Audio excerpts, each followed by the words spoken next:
Bueno, me presento para quienes nos están visitando por primera vez. Mi nombre es Jonathan Calle, soy el pastor coordinador de esta iglesia, del Redil de Belén, y bueno, nos encanta poder tenerlos por acá. Siéntanse en casa.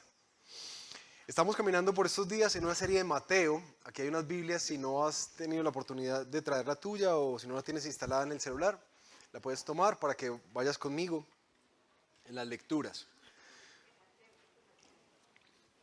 El Evangelio de Mateo, hemos llamado a esta serie Sígueme, como atendiendo esa invitación de Jesús a conocerlo a Él, a caminar con Él y a dejar que nuestra vida sea moldeada por Él.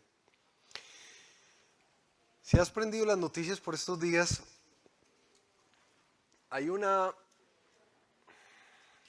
como curioso que está pasando en nuestro país, y es que en medio de todo el ambiente político que se está dando, preelecciones, aparecen estos foros, esas encuestas sobre los candidatos. Y algo que me ha llamado mucho la atención, y a los especialistas en estas áreas, es ver quiénes son como los protagonistas dentro de la encuesta.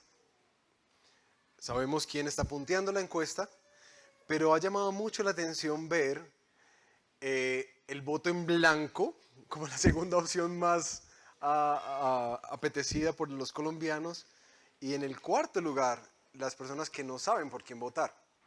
En últimas, hay un ambiente grandísimo de indecisión.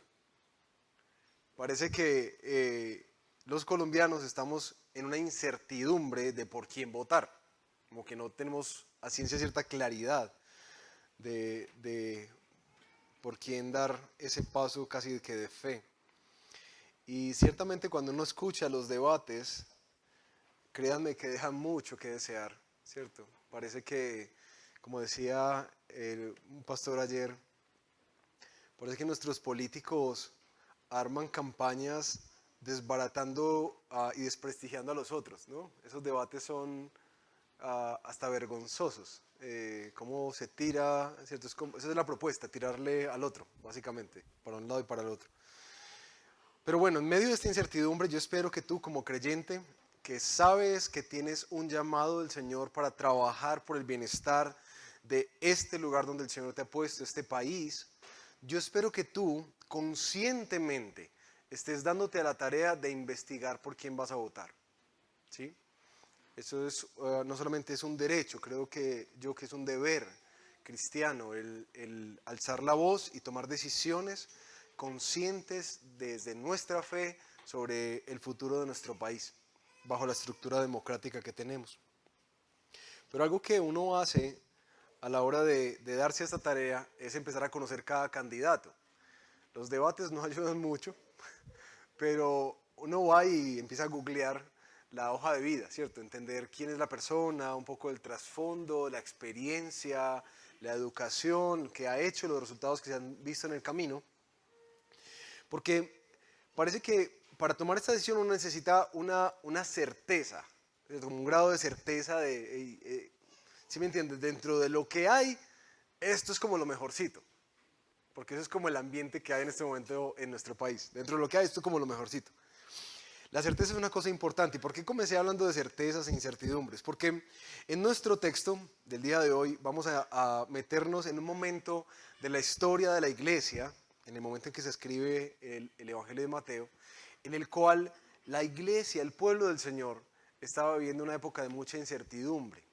Y nuestro texto de hoy tiene mucho componente de certezas, cosas que nosotros necesitamos afirmar, no solamente para nuestra vida, sino aún para el futuro de nuestro país, ¿cierto? Que hay como tantos temores hacia adelante.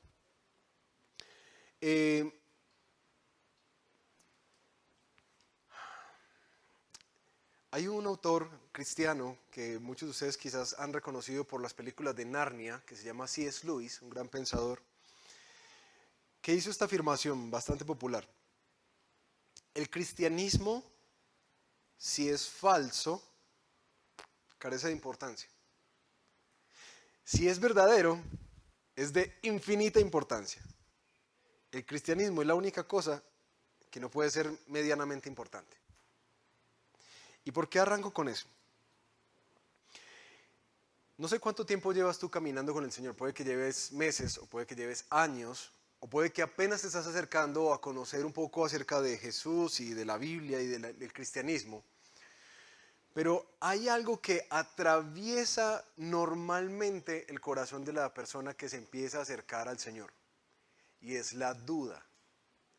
Esa incertidumbre, ese momento en el que, no sé, todos los que hemos llegado a rendir nuestra vida a Jesús llegamos porque en algún momento sentimos que Él es totalmente cierto para nosotros. Pero a medida que avanza el tiempo y a veces algunos de esos picos altos de experiencias o de certezas profundas del corazón se van y llegas a esos momentos de duda, como que llega la pregunta profunda al corazón. Oye, ¿será que esto es verdad? Sí, porque es que estoy siguiendo a alguien que no puedo ver, que no puedo tocar. Y algunos hemos dicho, ay, tan bueno uno ser un discípulo de Jesús, que lo pudo ver y así sería como más fácil creer. Bueno, Jesús mismo dijo que bienaventurados los que creen sin haber visto. Pero la verdad es que en la fe yo mismo he tenido varios de esos momentos, no uno, varios de estos momentos en casi 20 años que llevo de caminar con el Señor. Momentos en el que uno se para y como que, ¿será que el cristianismo es cierto? Y normalmente lo que he visto en la iglesia es que los seguidores de Jesús como que ahí mismo amputan o cortan o obvían esa pregunta, más bien como que echémosla de lado. Porque no, ¿para qué no vamos a preguntar eso? Hagámoslo los bobos y sigamos adelante, ¿cierto? Pero la verdad es que, mis queridos, eso hace que tú estés fundando tu fe en el aire. Si tú no te haces esa pregunta y te vas a responderla, realmente tu fe es demasiado frágil. Y como dice Efesios en el capítulo 4, vas a ser como un barquito que cualquier viento de doctrina, cualquier tendencia en las redes, cualquier filosofía nueva que suene como medio lógica, va a empezar a voltearte. Cuando llegas a la universidad y los profesores se empiezan a voltear por un lado y para el otro. Si tú no respondes esa pregunta, sino que simplemente le echas tierrita, tu fe va a ser muy maleable. Y en últimas vas a vivir con muchas incertidumbres y como producto sin esperanza. Por eso yo quisiera animarte mucho a que no le eches tierra a esa pregunta, si te la has hecho, sino que te des a la tarea de responderla. Es muy importante que te respondas esa pregunta, si esto es verdad o no. Porque la verdad, ser creyente es algo costoso. Y si esto no es cierto,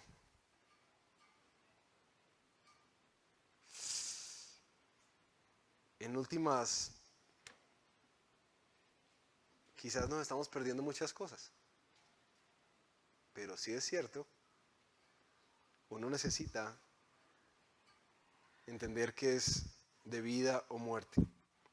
Ahora, para animarte un poco en esta búsqueda, quisiera primero como darte una alerta y llamarte la atención a algo con lo que debes tener cuidado. Cuando uno quiere hablar un poco de esta área de la fe que se llama la apologética, ¿cierto? La defensa de la fe, hay mucho escrito sobre eso, pero normalmente nosotros, las referencias que tenemos para poder ver si el cristianismo es verídico o no, seamos honestos, es lo que vemos en los medios sociales. Especialmente lo que tú ves en Nat Geo y en Discovery, ¿cierto? Entonces tú ves un programa y tan y dice, la verdad acerca de Jesús. Y, ay, no, es que Nat Geo dijo no sé qué. Mira, ten mucho cuidado. Ten mucho cuidado. ¿Por qué?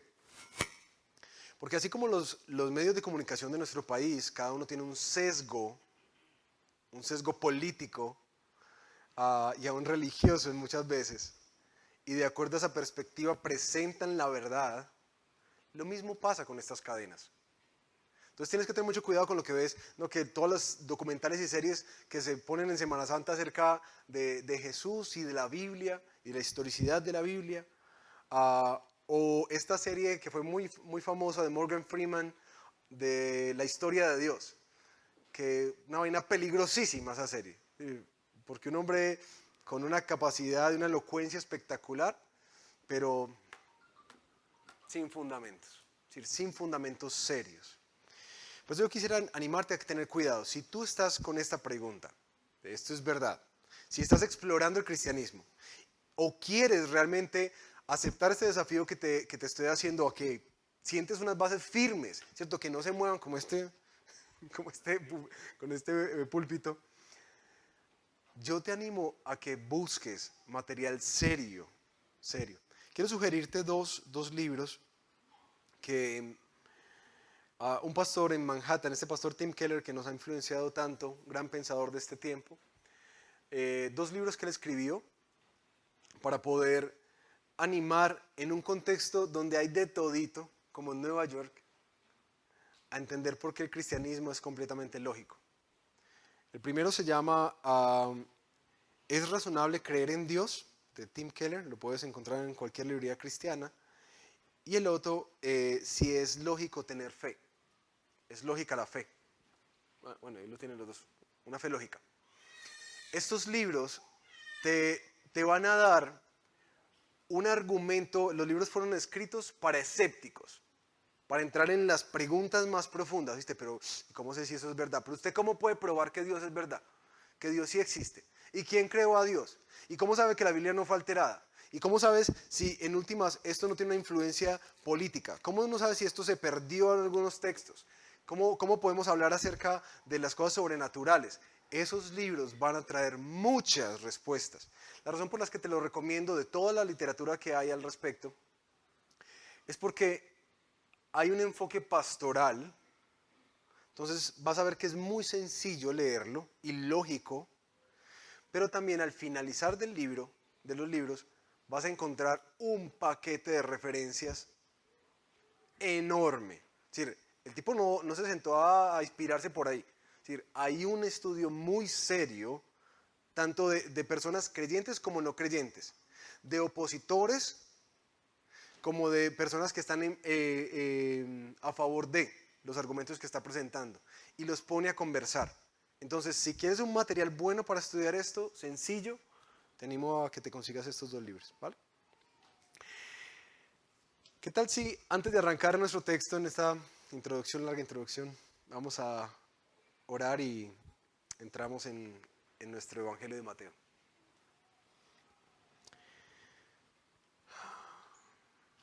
Señor, yo te doy gracias por la forma en que tu palabra nos desafía a creer, no solamente por fe, sino con un pensamiento completamente lógico y racional. Yo te quiero pedir, Señor, que tú abras nuestro entendimiento hoy, especialmente para aquellos que, como yo, se han preguntado, se están preguntando o se preguntarán si creer en ti y seguirte a ti es algo razonable. Yo te pido que hoy, Señor, tu Espíritu siente bases fuertes para nuestra fe, no solamente para nuestra certeza, sino también para nuestra esperanza en la vida y para hallarle sentido a todo lo que trasciende alrededor de nosotros. Guíanos, Padre, te lo pedimos en el nombre de Jesús. Amén. Bueno, me voy a ceñir haciendo una claridad.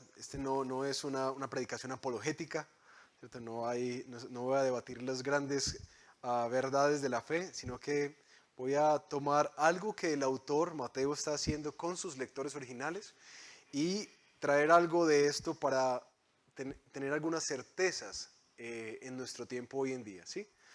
Creo que hay mucho que cortar sobre apologética, pero más para aclararle un poco las expectativas, que quizás no voy a resolver muchas de tus preguntas hoy, pero vamos a tratar las que el texto nos va a guiar. Antes de leer el texto, la semana antepasada estuvimos leyendo la genética de Jesús, el ADN, la genealogía, ¿recuerdan? ¿De dónde viene? Y el texto que vamos a leer hoy arranca desde el versículo 18 del capítulo 1 hasta el final del capítulo 2, que son todos los acontecimientos que están alrededor del nacimiento de Jesús. ¿Sí? Todo lo que pasó en la infancia, en lo que tenemos como registro de la infancia de Jesús. Pero para nuestra lectura va a ser muy importante que tú puedas ver algunos elementos puntuales. Por eso, como es tan larga y a razón del tiempo, voy a leer porciones específicas que te voy a animar que me sigas en la lectura. Vamos a capítulo 1, versículo 18. El nacimiento de Jesús el Cristo fue así.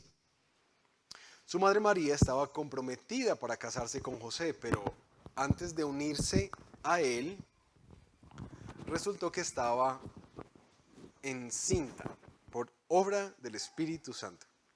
Como José su esposo era un hombre justo y no quería exponer la vergüenza pública, resolvió divorciarse de ella en secreto. Pero cuando él estaba considerando hacerlo, se le apareció en sueños un ángel del Señor y le dijo: José, hijo de David, no temas recibir a María por esposa, porque ella ha concebido por obra del Espíritu Santo. Dará a luz un hijo y le pondrás por nombre Jesús, porque él salvará a su pueblo de sus pecados. Gracias, Mari. Todo esto sucedió, escuchen bien, para que se cumpliera lo que el Señor había dicho por medio del profeta. La Virgen concebirá y dará a luz un hijo y lo llamarán Emmanuel, que significa Dios con nosotros.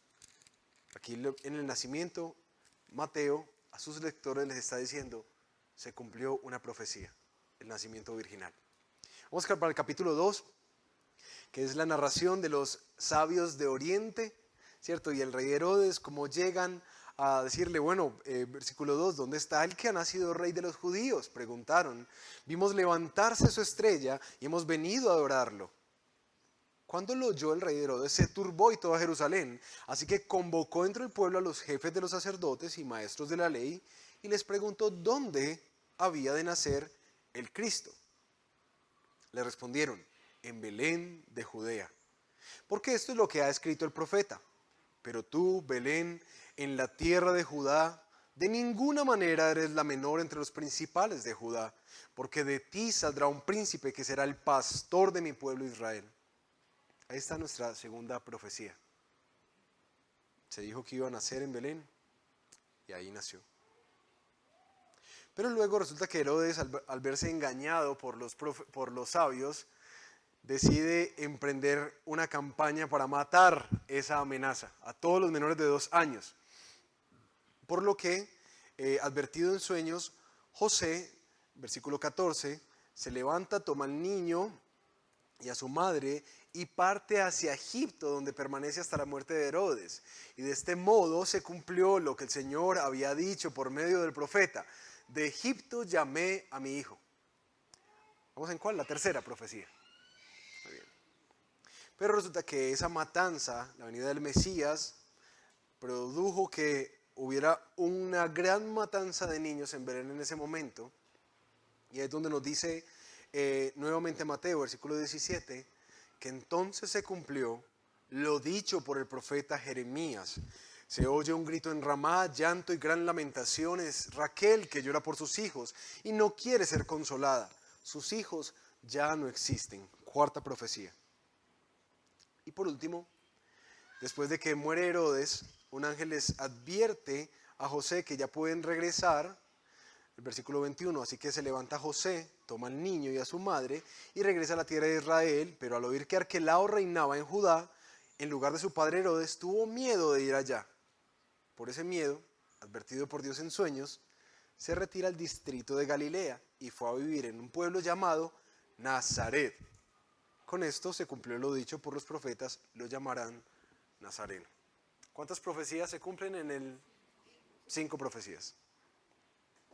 Cuando uno lee este texto, hay muchos eventos alrededor pues, de los sabios, ¿cierto? De la huida a Egipto, de esta matanza.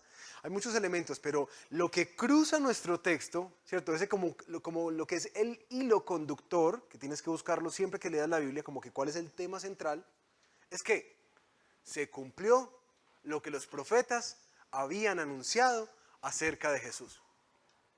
¿Por qué esto importa? Ahí es donde el contexto es muy importante.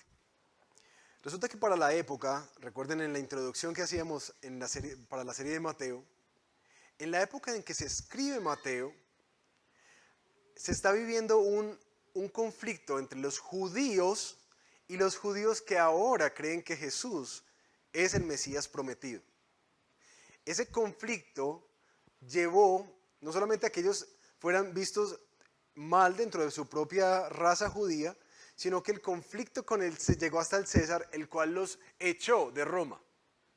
En últimas, aquellas personas que habían conocido a Jesús y ahora estaban afirmando que Él era el Salvador, el Mesías prometido, estaban sufriendo un ostracismo, es decir, le estaban haciendo el feo, así como en paisa, le estaban haciendo el feo. No les estaban dando trabajo, les estaban cobrando más, los estaban expropiando de sus casas, las familias ya no los aceptaban, ni en las sinagogas les hacían el feo. Solamente por creer en Jesús. Es decir, su vida se volvió un caos solamente por Cristo. En ese contexto es que Mateo escribe el Evangelio. Ahora, ¿por qué se toma tanto tiempo en al menos un capítulo y medio decir 5 veces se cumplió lo que el profeta había dicho? ¿Por qué creen que es importante? Porque creer en Jesús estaba siendo muy costoso para ellos. Si esto estaba determinando su vida, ellos necesitaban saber que eso era verdad. No voy a sacrificar ni mi estabilidad, ni mi familia, ni mis hijos, ni mi salud por una fábula, por una linda filosofía de vida. Mateo está dándoles base, hermanos. Esto es verdad. Ustedes recuerdan nuestras profecías y se va hacia atrás. Y aquí en nuestro texto, quiero que veamos algunas conexiones rápidas de esas profecías del nacimiento virginal. Ustedes recuerdan por allá en Isaías 7:14 que se nos dijo, 700 años antes, he aquí la Virgen concebirá y dará a luz un hijo y le pondrá su nombre Emmanuel. ¿Ustedes recuerdan eso, mis hermanos? Este Jesús cumplió eso. Pero hermanos, ustedes recuerdan por allá en Miqueas capítulo 5 versículo 2, pero tú, Belén, casa del pan, aunque eres la pequeña entre las familias de Judá, de ti saldrá el que ha de ser el gobernante de Israel, y sus orígenes son desde tiempos antiguos, desde los días de la eternidad. Hermanos judíos, ¿ustedes recuerdan eso? Adivine dónde nació este. Pero hermanos, ustedes recuerdan que se nos había prometido uno mayor que Moisés, uno que sí iba a representar el verdadero Israel. Ustedes recuerdan esa profecía que también decía acerca de este hombre que iba a venir. Así como en el Éxodo se saca de Egipto y llama a su hijo, este nuevo Israel que es el Mesías prometido también va a hacer lo mismo. Va a ir a Egipto y va a volver a salvar. ¿Ustedes recuerdan eso, mis hermanos, que vimos por allá en Oseas 11 y en Números 24:8? Este le pasó lo mismo. Por una persecución le tocó ir a Egipto y se devolvió otra vez. Pero hermanos, ustedes recuerdan que se nos había dicho por ahí en Jeremías 31:15 que iba a haber una gran matanza en el arribo de este Mesías y que iba a haber un gran llanto por niños. Hermanos, ¿ustedes saben qué pasó cuando Jesús nació? Eso pasó. Y recuerdan, mis hermanos, y esta es la única de estas profecías que no tiene una referencia específica de un texto del Antiguo Testamento, que es la del capítulo 2, versículo 23, paréntesis, si tú tienes Biblia, los numeritos chiquitos son muy importantes. Esos numeritos chiquitos normalmente te relacionan con unos pasajes abajo. Cuando leas la Biblia, trata de leerlos también, porque te van a llevar algunos textos de referencia. Así puedes profundizar en tu estudio bíblico. Cierro paréntesis. Ese texto es uno que ha causado como una polémica un poco en este estudio de este pasaje de Mateo, porque no hay un referente específico, o en Jeremías, o en Oseas, o en Miqueas, pero lo que los comentaristas han llegado de acuerdo es básicamente como dos vertientes.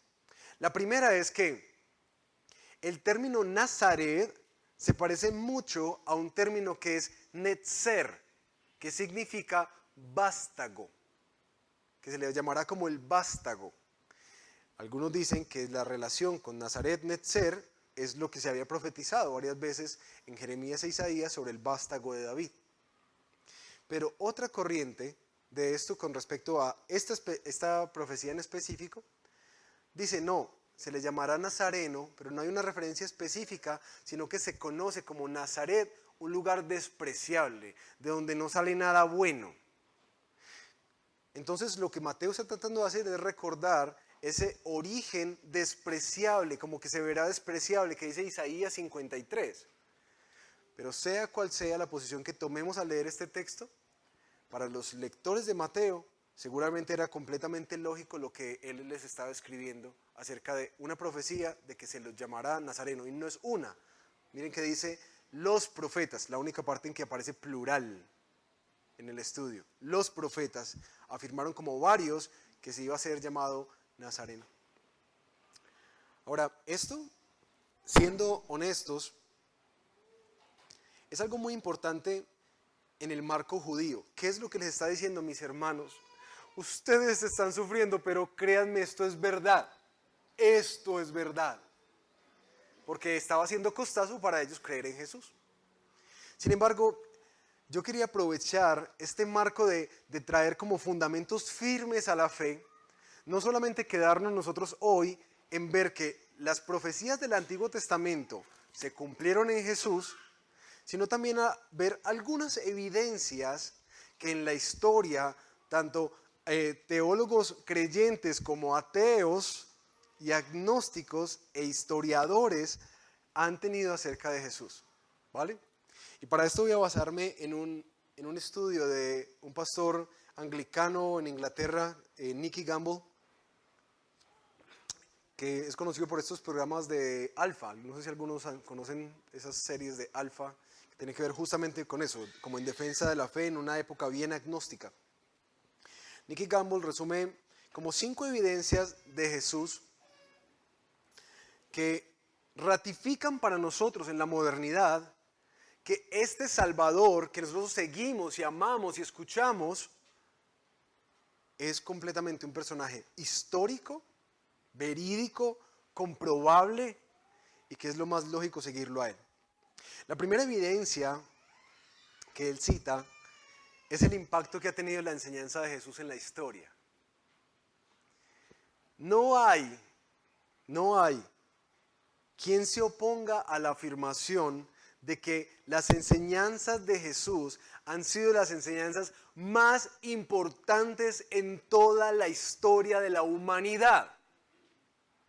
De que lo que este hombre enseñó no solamente fueron unos bonitos principios morales, sino que fueron tan impactantes que fue de donde se tomó la base para poder construir muchas de las constituciones y leyes de países como Gran Bretaña y los Estados Unidos. Es tan relevante la enseñanza de Jesús que nadie ha superado, por ejemplo, el impacto del Sermón del Monte. Cómo toca todas las realidades humanas, con un tacto y una belleza.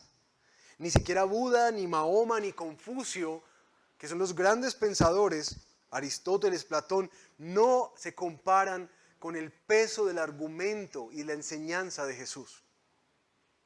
Segunda evidencia, sus obras. Si bien ha habido muchos milagreros, personas que hacen sanidades y milagros, a ninguno se le atribuye el peso de las obras que Jesús hizo, especialmente esas que ratificaban su identidad, no solamente como un hombre ungido por el Señor, sino que era Dios mismo, como poder detener el viento, poder caminar sobre las aguas, parar tormentas, levantar de la muerte y que Él mismo se levantara de la muerte. Nadie en la historia tiene ese peso de obras que Jesús aporta. Tercera evidencia, el carácter de Jesús. Ha habido en la historia mucha gente que ha enseñado cosas muy bellas y hay muchas personas que han afirmado ser Dios a lo largo de la historia. Ustedes pueden ver en esas series de sectas y no sé qué, que en últimas, una tras otra van cayendo.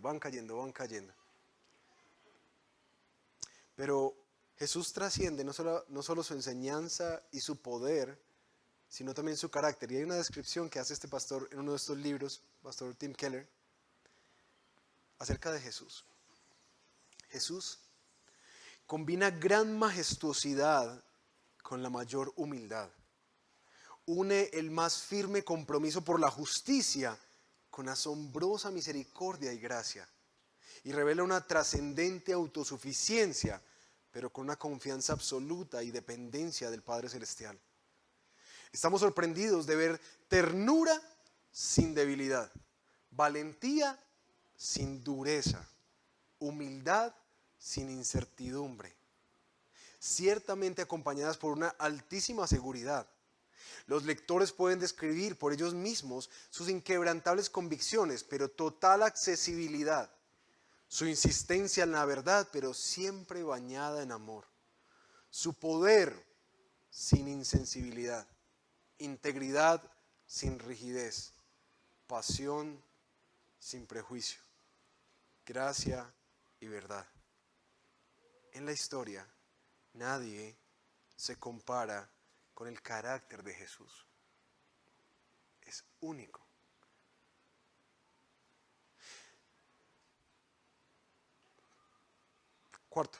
Cuarta evidencia, que es la que nos está tocando hoy, el cumplimiento de las profecías. ¿Aquí cuántas profecías vimos cumplidas? 5.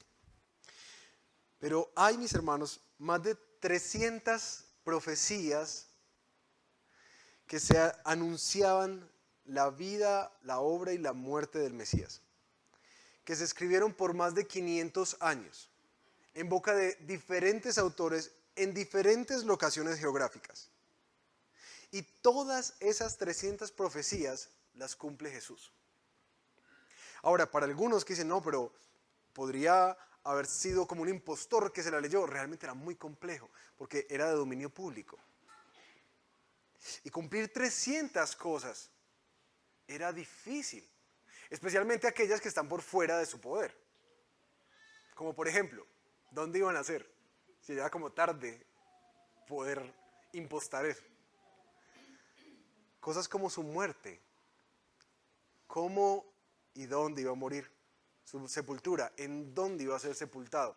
Habría varias cosas que estarían fuera del poder de Jesús para poder influenciarlas. Pero por último, y es el fundamento mismo de nuestra fe, es la resurrección. La resurrección es donde nosotros nos apoyamos para sostener esta verdad de que nuestro Salvador vive.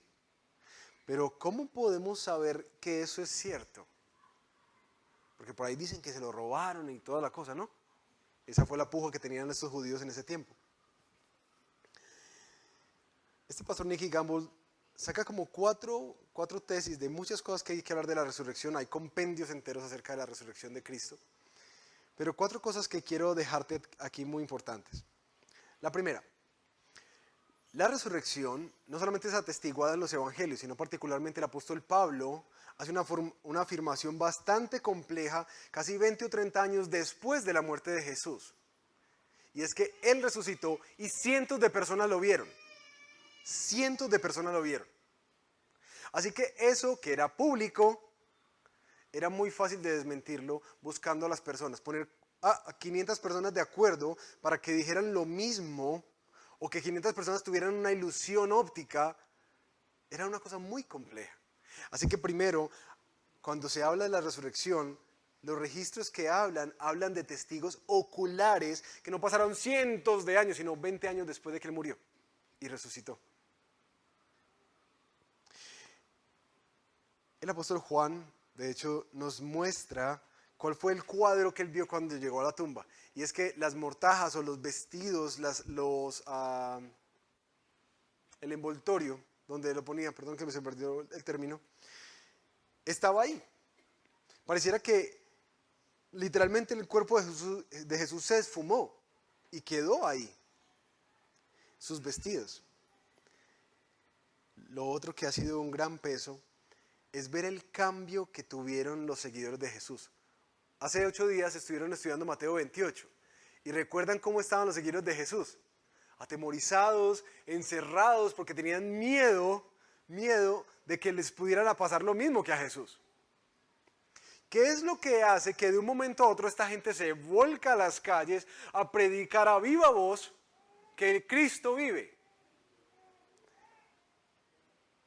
El impacto que tuvo no solamente sus seguidores, sino en los discípulos que continuaron después de ellos, afirma que esto tuvo que ser verdad. Especialmente porque ellos estaban dispuestos a dar su vida para sostener eso. Pero creo que uno de los pesos más importantes acerca de la resurrección de Jesús, y me encantó verlo en esta referencia, es la experiencia cristiana que a lo largo de siglos, en diferentes lugares geográficos de la tierra, diferentes edades, diferentes razas, culturas, posiciones sociales, se afirma en la historia millones de personas que han tenido un encuentro con un Cristo vivo, muchas de ellas nosotros mismos, que afirmamos que escuchamos a Dios. Algunos que podemos sentir a Dios, que hablamos con Él, que tenemos una relación viva y personal con Él.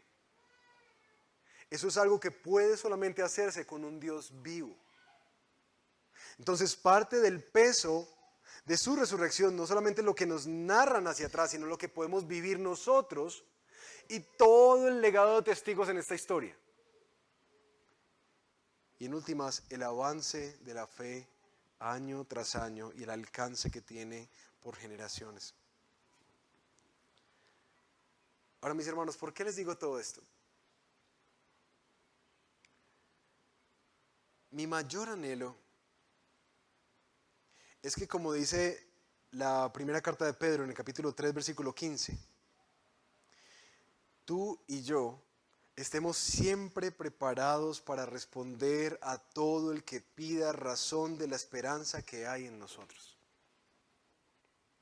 Porque saben que es una de las cosas tristes de la iglesia, especialmente de la iglesia moderna,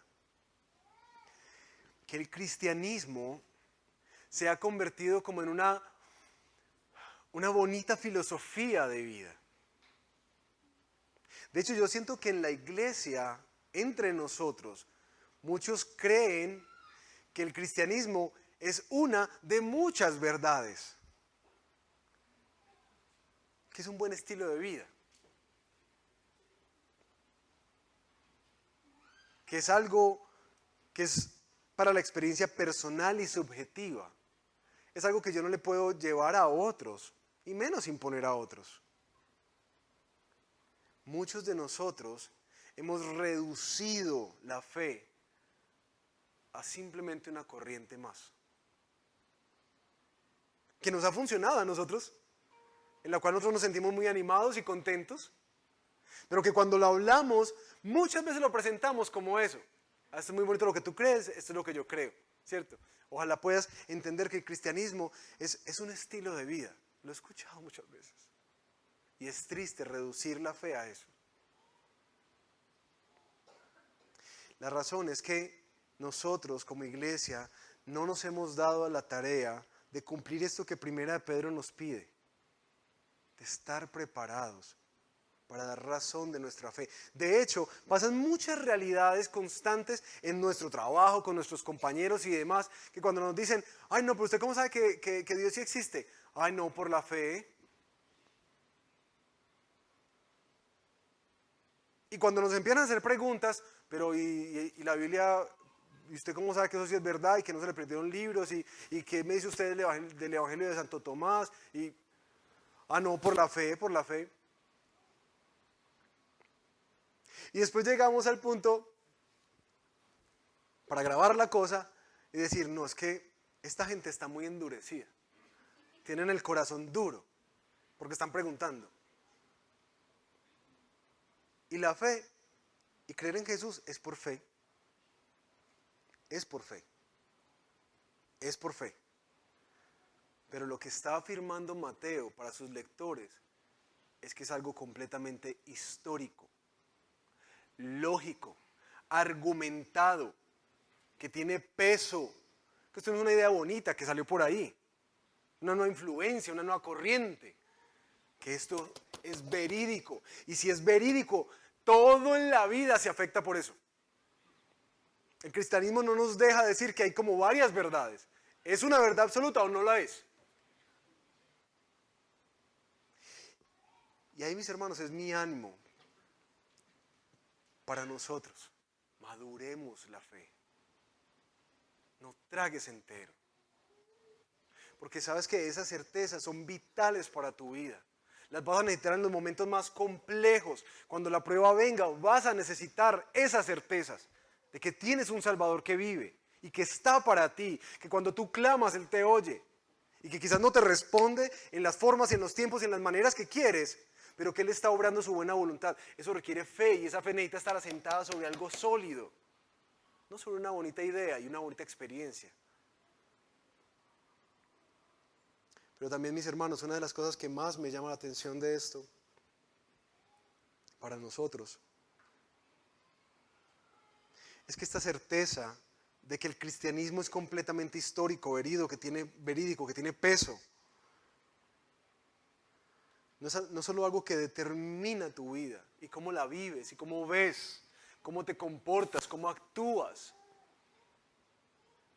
sino que al ver alrededor nuestro, al ver la desesperanza, al ver las consecuencias nefastas del pecado en familias, en individuos, en nuestra sociedad, al ver el vacío existencial que vemos tanto en el mundo, al ver el porcentaje de suicidios en nuestro país, al ver esas realidades, se hace urgente que nosotros comuniquemos lo que es verdad.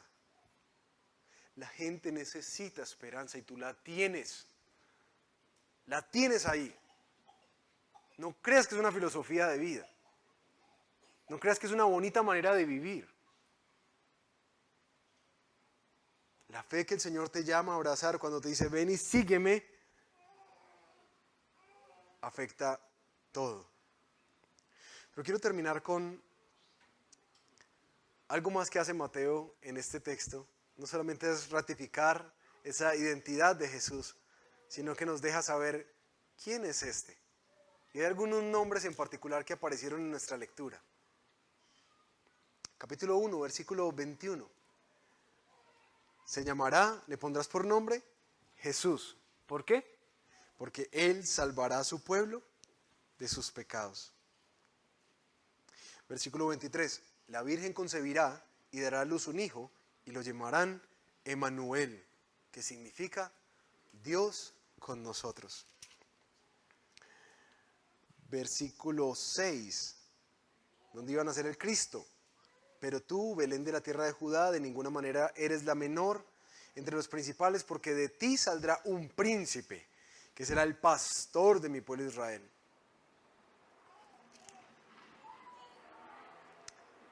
Cuando Mateo le da todos estos nombres a Jesús, en últimas nos está haciendo una invitación a cada uno de nosotros. La primera, si tú estás buscando acercarte a Jesús y conocer más la palabra, crecer en tu fe, o si estás con dudas existenciales que, nuevamente te digo, no las castres, resuélvelas, porque necesitas madurar la fe. Tú necesitas entender, si estás buscando a Jesús, que en últimas, Él no solo quiere ser un maestro moral para ti, es decir, como enseñarte una bonita forma de ser una mejor persona, un mejor ser, que es como básicamente todas las filosofías de hoy en día, ¿no? El mejor tú, ¿cierto? Más humano, más filántropo, más bello, como más persona. Eso no es el propósito de Jesús. El propósito de Jesús es salvarte. De entrada, lo que él afirma es que tú y yo necesitamos salvación de nuestros pecados, que nuestra relación con él está cortada. Entonces no solamente que arrancamos de cero, como que, bueno, voy a acercar a Jesús, bueno, cuénteme a ver qué tiene para decirme. No, lo primero que te dice Jesús es arrepiéntete de vivir una vida como si yo no existiera, de tomar decisiones como si yo no existiera. Porque una de las verdades que afirmo es que yo soy tu creador. Y tú has de darme cuentas a mí por tu vida. Y si no has caminado con Cristo y como Cristo, la primera invitación es, yo vine para salvarte. ¿Y cómo accedes a eso? Arrepiéntete de vivir una vida sin Él, en rebeldía a veces abierta a Él. Y cree en el sacrificio que Él vino a dar, su vida por tus pecados para que tuvieras perdón y una relación renovada con el Padre. Pero la segunda invitación que nos hace es a reconocer, mira, si tú quieres seguirme a mí, tienes que entender que yo no soy un Dios por allá montado en las alturas. Sí, Él es completamente trascendente, diferente a su creación. Él no está como inmiscuido en las plantas, como lo menciona el panteísmo. No, Él es totalmente diferente a su creación. Pero quiero que entiendas algo. Yo soy Emmanuel. Soy completamente inmanente. Un Dios al alcance. Alguien que está ahí para ti. Eso es una cosa preciosa. Porque te invita a una relación profunda y cercana con Jesús. Eso es lo que Él quiere contigo. No quiere que solamente lo veas como maestro, sino que sientas que está ahí contigo. Pero lo último que dice al mencionarnos que es el pastor del pueblo, nos da esta última invitación de que si tú estás acercándote a Jesús y quieres caminar con Él, has de entender que Él quiere pastorear tu vida, que Él te quiere guiar, que ya no vas a estar solo ni a la deriva, sino que Él va a caminar contigo y para ti. Este Dios que es vivo, que es presente, que es trascendente, Él quiere caminar contigo, Él quiere guiarte. Así que mis hermanos, resumiendo todas estas evidencias que Mateo nos arroja, esto es verdad. Y las evidencias que la historia, tanto opositores y detractores como creyentes, nos han dado acerca de Jesús, de que es verídico, que es un personaje histórico, que es ratificable tu fe. Y entendiendo la identidad de este que te está diciendo, ven, sígueme, sígueme.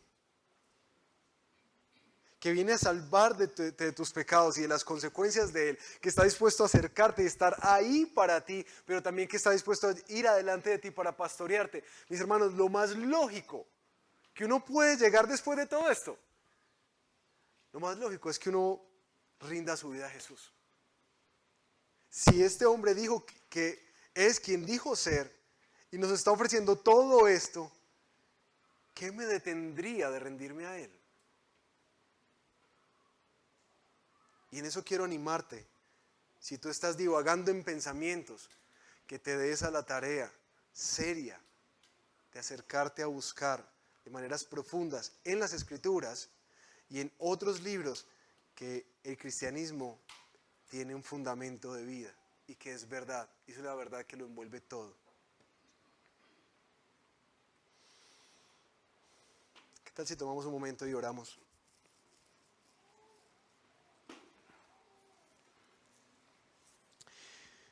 Creo, Señor, que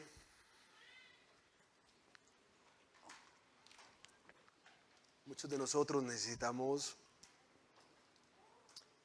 pedirte perdón.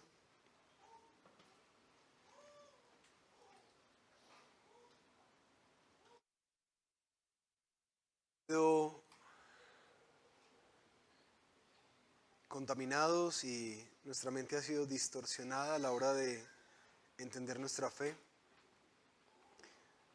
Yo siento que muchos, más de lo que quisiéramos aceptar y reconocer, hemos vivido el cristianismo como como una bonita filosofía de vida, un modo de vida que yo opté. Y te pedimos perdón por la forma en que hemos reducido la fe a algo tan insignificante como una experiencia personal.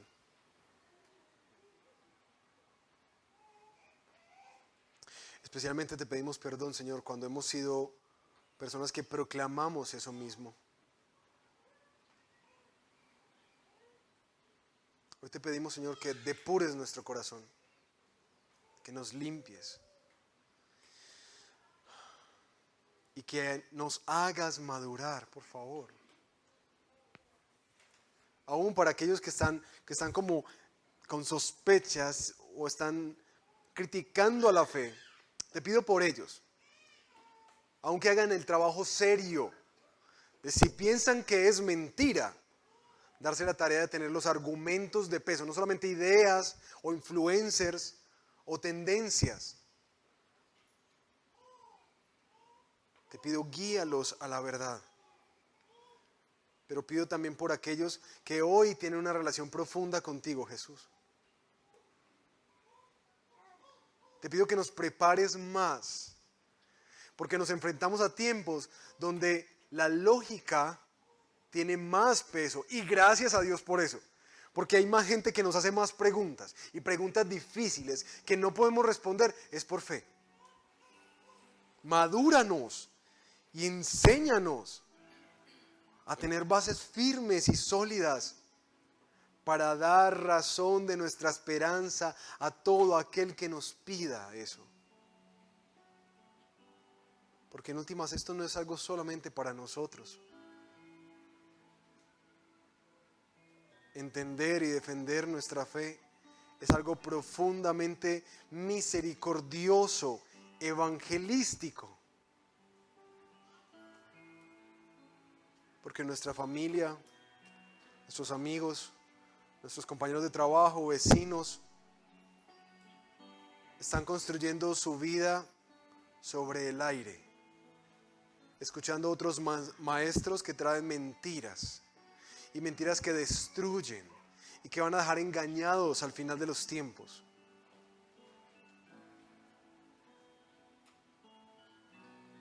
Por eso danos compasión, Señor.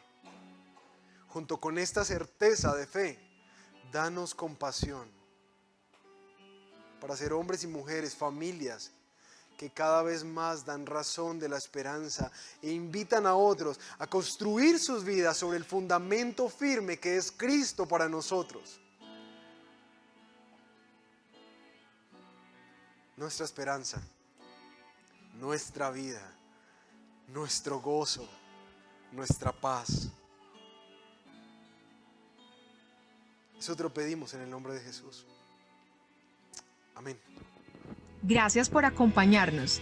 Si quieres conectarte con nosotros, síguenos en nuestras redes sociales. En Facebook, en Instagram y en YouTube estamos como Redil Belén.